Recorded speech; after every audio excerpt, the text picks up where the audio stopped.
बात बहुत अच्छे से समझ लीजिए।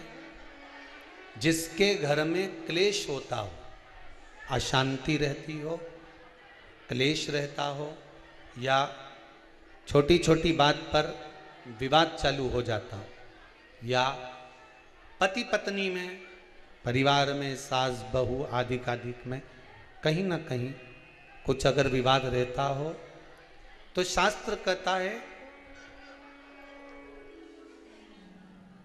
ऐसा बेलपत्री की डंडी रहती है ना, बहुत ध्यान दीजिएगा महाराज। श्राद्ध पक्ष की कथा चल रही है, शिव महापुराण आज विराम की ओर है, ध्यान दीजिएगा। जैसे ये बेलपत्री की जो डंडी होती है, डंडी का जो भाग होता है बेलपत्री की, ऐसा बेलपत्री की 7 भाग ले लो, मतलब बेलपत्री 7 ले लीजिए। 7 बेलपत्र लेकर कच्चा जो सूत होता है ना, कच्चा सूत जो जानते हो पेड़ पौधे में माताएं लपेटती हैं, धागा जो होता है ना सफ़ेद कलर का कच्चा धागा, जो बड़ में, पीपल में और आंवला आदि में लपेटा जाता है, कच्चा सूत, उसको शंकर भगवान और माता पार्वती का स्मरण कर कर नंदी के, जो नंदी होता है, नंदी के राइट भाग में, नंदी का एक पांव ऊंचा होता है, आपने देखा होगा आगे का पांव ऊंचा होता है, बैठते समय नंदी का एक पांव ऊंचा है, एक पांव नीचे की ओर जाता है। तो नंदी का जहां पांव ऊंचा है उस ऊंचे पांव के पास में बैठना है। कच्चे सूत पर उस बेलपत्री के जो 7 गुच्छ हैं, 7 जो बेलपत्री के भाग हैं, 7 बेलपत्री हैं, उसको अपना नाम गोत्र स्मरण कर कर उस कच्चे सूत को लपेटना है महाराज।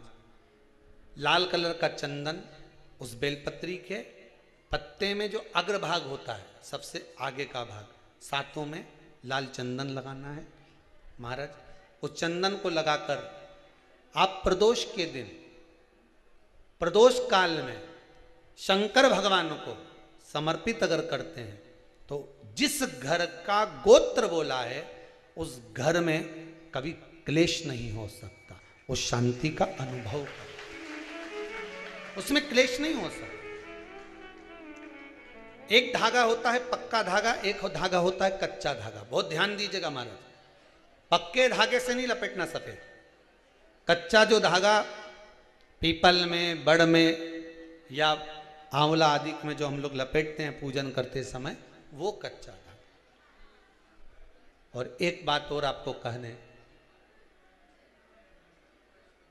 ध्यान दीजिएगा,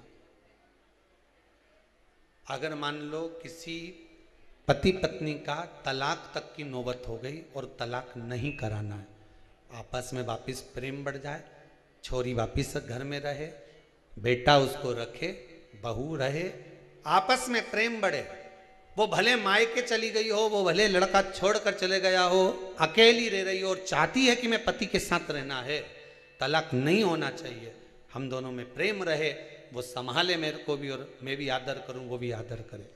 तो मेरा निवेदन है, कच्चा जो सूत होता है, कच्चा जो धागा होता है, नंदी के ठीक पीछे बैठकर कोई साथ में आपका परिवार का कोई व्यक्ति चले जाए और हस्तकमल को, जिसको अपने परिवार में वापिस रहना है, उस स्त्री हो या पुरुष हो, दोनों में से कोई भी नंदी के पीछे बैठकर, सोमवार की जिस दिन अष्टमी पड़े उस दिन नंदी के पीछे बैठकर हाथ को ऐसा बंद करना है, हाथ में एक बेलपत्री रखना है, सीधी सीधी बंद कर कर 7 बार उस हाथ पर कच्चा सूत लपेट देना है, उस सूत को वापस निकाल लेना है, बेलपत्री के साथ, बेलपत्री के साथ में, और बेलपत्री को तो अपने पास में रखना।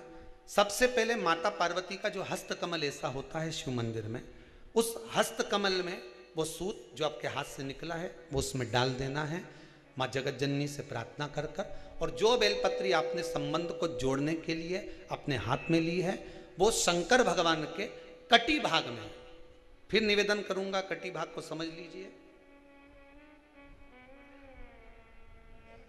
ये शिवलिंग रखा है, जहां पर शंकर भगवान का शिवलिंग, माता पार्वती जी के हस्त कमल पर जो शिवलिंग रखा है, ये भाग कटी भाग कहलाता है।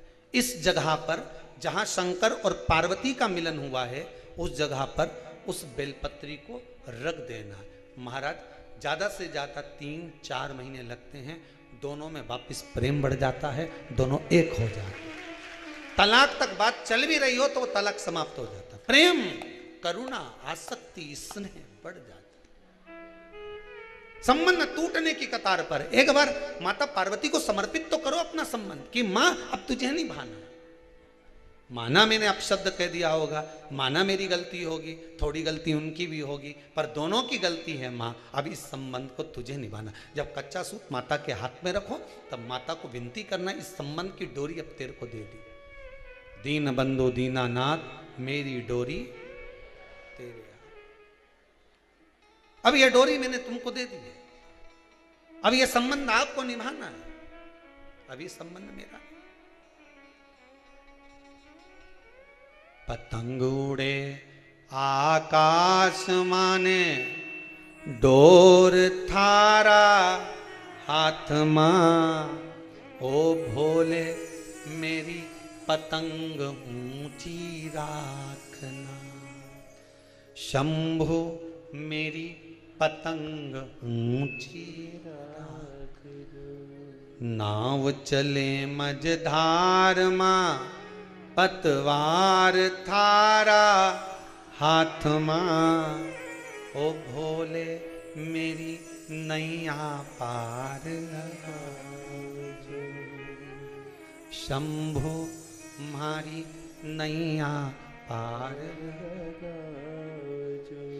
रथ उब्या मैदान माने, डोर थारा हाथ मां, रथ उब्या मैदान माने, डोर थारा हाथ मां, ओ भोले हमने रण संग्राम जितावजो। शंभु हमने रण संग्राम जितावजो, ओ भोले थारा चरण कमल मारा।